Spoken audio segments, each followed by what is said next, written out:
नमस्ते, मेरा नाम अनिल शारदा है और आप दी जर्नलिस्ट अड्डा देख रहे हैं। बिहार सफ़र का ये 12वां दिन है। भागलपुर ज़िले में पहुंच चुके हैं हम लोग। भागलपुर ज़िले में आज सबसे पहली शुरुआत जो है, सुबह की जो शुरुआत है वो निकलते हुए ये चंपा जगह है ना, भागलपुर का चंपानगर जगह है। चंपानगर में जब हम लोग आए, एक मिनट, जब हम लोग यहाँ पे आए तो हमने जाना कि यहाँ पे पावरलूम और हैंडलूम की फैक्ट्रियाँ हैं, जहाँ पे दुपट्टा, कुर्ती के कपड़े, साड़ी, ये सारी चीज़ें बनाई जाती हैं बुनकरों के द्वारा। तो हमने सोचा कि पिछले 3 महीनों का जो लॉकडाउन रहा है, जो लंबा लॉकडाउन रहा है, जिसमें सब चीज़ बंद था, तो ऐसे में इनकी स्थिति क्या होगी। अब लॉकडाउन खुल चुका है, आपने देखा होगा बाज़ारों में रौनक लौट आई है, धीरे धीरे सारी दुकानें भी खुल चुकी हैं, लोग अपने अपने रोजी रोटी को कमाने के लिए बाहर निकलना शुरू कर चुके हैं।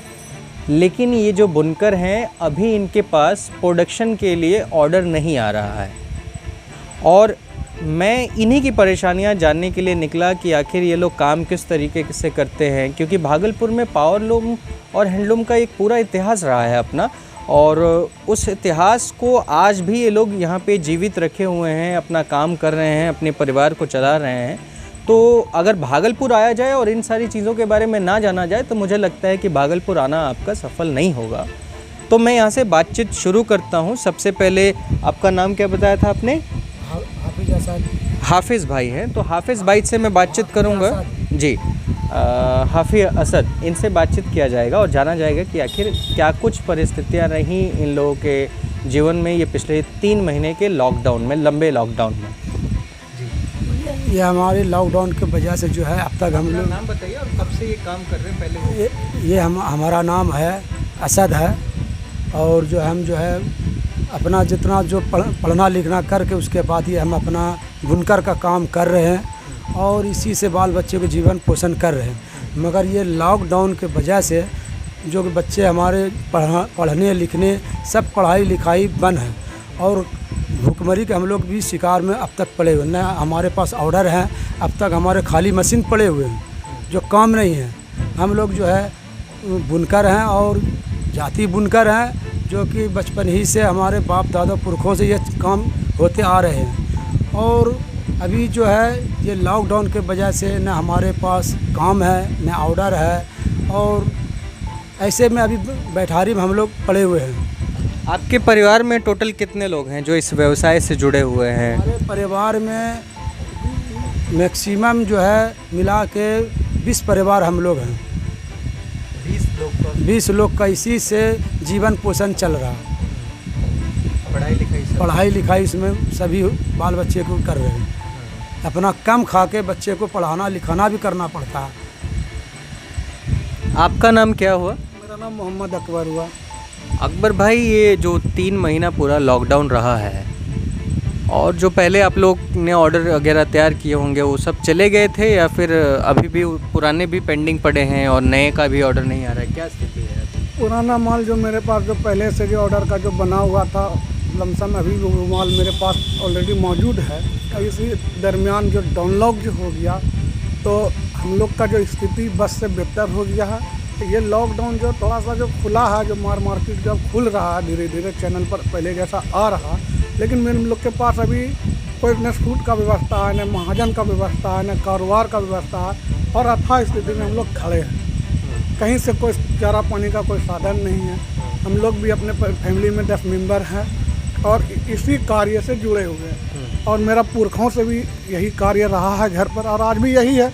और हम लोग जन्मजाति बुनकर होने के नाते इसको तो जोड़ते हुए पहले से भी मेरा गार्जियन आया और हम लोग भी जोड़ रहे हैं, और आने वाला पीढ़ी भी इसी काम से जुड़े रहेंगे। नहीं, मतलब आने वाला पीढ़ी इसी काम से ज़रूरी तो नहीं है कि जुड़ा रहे, क्योंकि आपके बच्चे हैं, पढ़ लिख रहे हैं, अच्छी शिक्षा मिलेगी तो शायद कुछ और भी नौकरियां करें, दूसरी नौकरियों में भी जाएं। तो क्या ऐसी परिस्थिति है कि मतलब आप लोगों को क्या उतनी आमदनी नहीं हो पा रही है जिससे कि आप अच्छी शिक्षा अपने बच्चों को दे पाएँ? यही तो हमारे बुनकरों के बीच मामला अड़ा हुआ है कि कुछ चाह करके भी हम अपने बच्चे को अच्छा शिक्षा नहीं दे पाते हैं। जो सरकारी मिडिल स्कूल हमारे गांव में एक थे, वो भी उठ करके दूसरे गांव चले गए। आज स्थिति मेरा ऐसा है कि मेरा परिवार, मेरा गांव का बाल बच्चा इसी तरह भंगट रहा। अच्छा शिक्षा हम लोग कहाँ से दे पाएंगे, क्योंकि हमारे पास उतना रोज़गार नहीं है, उतना इनकम सोर्स नहीं है जो कि उसको अच्छा तालीम दे सकते हैं। तो इसी तरह हम सोचते हैं कि जब मेरा बच्चा को अच्छा तालीम नहीं मिलेगा तो मेरा बच्चा कोई सर्विस में या कोई अच्छा बिजनेस कैसे करेगा, साधन नहीं है। अब ये लॉकडाउन ख़त्म हुआ, कहाँ पर जा कर के हम लोग का काम खुलेगा, कहाँ पर से कौन महाजन आएगा, अभी आने वाला कल का हमको ज्ञान नहीं है कि कल क्या होगा। आज जो है अभी जो सुबह हुई है तो दोपहर का भी फिक्र नहीं है कि हम अच्छा भोजन नसीब होगा या नहीं। कभी सत्तू खा कर के काट रहे हैं, कभी रोटी खा कर के, मतलब जब से ये लॉकडाउन जो लगा है अच्छा भोजन के लिए तरस रहे। इससे अभी सप्ताह दिन पहले हम लोग का बड़ी त्यौहार गुजरा है, जो कभी अब ये 40 वर्ष की उम्र में जो कभी देखा नहीं था, न कभी सोचा था, वो स्थिति से इस बार हम रमज़ान काटे हैं। अच्छा, मुझे बताइए आप कि ये जो स्थिति है लॉकडाउन की पूरी अवधि जो रही है, इसमें कैसे ऑर्डर आते थे, क्या कुछ आप लोग बीच में बनाते थे, नहीं बनाते थे, क्या कुछ रहा? मतलब एकदम ही बंद था या फिर कुछ ना कुछ काम होता रहता था? नहीं, देखिए ये जो हम लोगों का जो काम है, ये काम ये जो दुपट्टा हो या साड़ी हो या कुर्ती वगैरह का जो भी कपड़ा तैयार करते हैं, तो ये हम लोग मार्केट से जा कर के वहाँ जो महाजन बैठे हुए उससे ला कर के काम करते हैं, वो अपना सूट देते हैं और हम लोगों का काम है मजदूरी उससे करना जो करते हैं। ये पावर लूम है जो अपने से चलाना, और अगर इससे मेरा काम ऑर्डर नहीं रहा तो लोग मुंबई दिल्ली भी चला जाता, मेरठ भी चला जाता, जब तक यहाँ पे ऑर्डर मिलता तो करते रहते। तो ये काम जिस तरह हल्का वो चल रहा था, वो लॉकडाउन जो हुआ तो जहाँ पर जो भी थे वहीं रुक गए, जो कि मेरा पार्टी जो बाहर नहीं जा सका, जो कपड़ा उसका बाहर जाते तो वो नहीं जा सका, वैसे रह गए। तो पार्टी बोला ये तो अब लॉकडाउन ख़त्म होने के बाद ही काम होगा। जो कि हम लोगों का एक लूम अगर चलाते हैं, एक पावर लूम अपने सूत ला करके और तैयार करते हैं, तो मैक्सिमम 200-250 रुपया जो है आदमी कमाते हैं।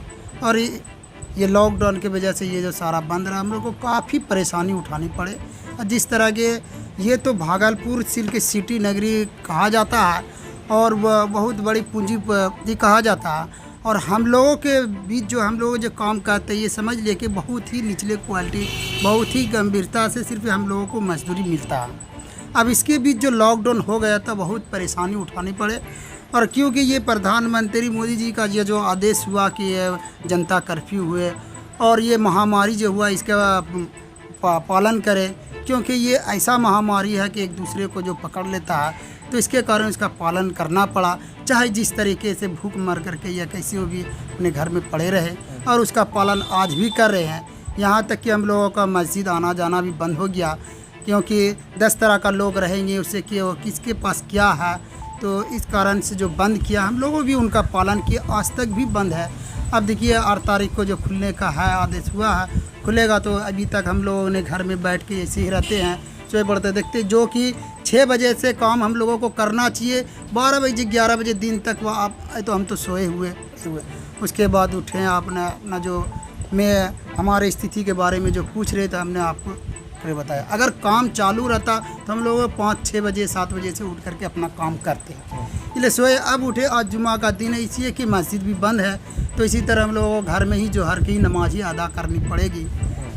तो जब जोहर के टाइम घुसते हैं तो 11 बजे से डूबते हैं और 3 बजे तक रहते हैं, तो इसके बीच हम घर में तो नमाज अदा इसी तरह कर लेंगे और पढ़ेंगे। ये लॉकडाउन वैसे ही काम पड़े हुए हैं, जो मेरा मशीन खाली है अब तक पड़ा हुआ है। पार्टी को महाजन को कहा तो बोला जब तक कि बाज़ार पूरा अपने काबू में नहीं आएंगे, आना जाना बाहर भीतर नहीं होगा, तब तक तो मतलब ऑर्डर नहीं आएगा, तो इसी तरह वहाँ जो है खाली पड़ा हुआ। जी, मैं आपसे ये जानना चाह रहा हूँ, आप मुझे बताएं कि मतलब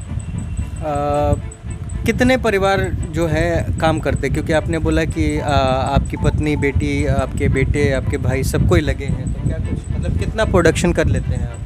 प्रोडक्शन देखिए इसमें अपना खटने पर है, तो जो अगर 8-10 घंटा हम लोग खटेंगे तो मैक्सिमम 150-200 रुपये का काम हो जाता है। वो उसमें सभी बाल बच्चे का उसमें मिला करके होता है।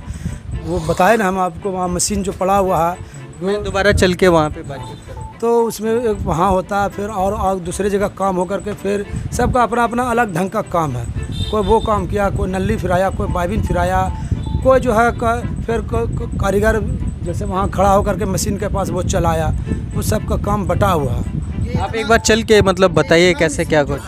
ये इतना मशीन देख रही है, पावर लूम जो है ये 1 2 3 4 जो है, सभी में अलग अलग आदमी इसमें खड़े होते हैं। वो वहाँ मशीन जो है एक तानी मशीन है, जिससे कि बाइबिन से जो तानी होता है जो मेरा पावर लूम पे आ रहा है उसमें एक आदमी अलग खटता है। और वो जो बाइबिन मशीन है वहाँ उसमें एक अलग वो लेडीज काम करती हैं या जेंट्स है, या अगर हम फारिग है मेरा मशीन बने हम लोग भी कर लेते, तो एक आदमी उसमें इंगेज होता है, एक आदमी वहाँ होता है। तो सब मिला करके कुल परिवार में अगर 20 आदमी है तो 20 तो काम करने वाला नहीं है, कोई उसमें पढ़ने लिखने वाला है। जो छोटा है नाबालिग है वो अपना इसको स्कूल कॉलेज भी उसी को कराना पड़ता है, वो अपना पढ़ाई लिखाई करते। बाकी कम से कम तो इसमें हर मशीन पर 1 से 2 आदमी का ज़रूरत उसमें पड़ता है। तो इसी तरह हम लोग अपना जो काम धंधा कर रहे हैं, इसी तरह अपना रोजी रोटी कम चला रहे हैं और बाल बच्चा परिवार जो इसे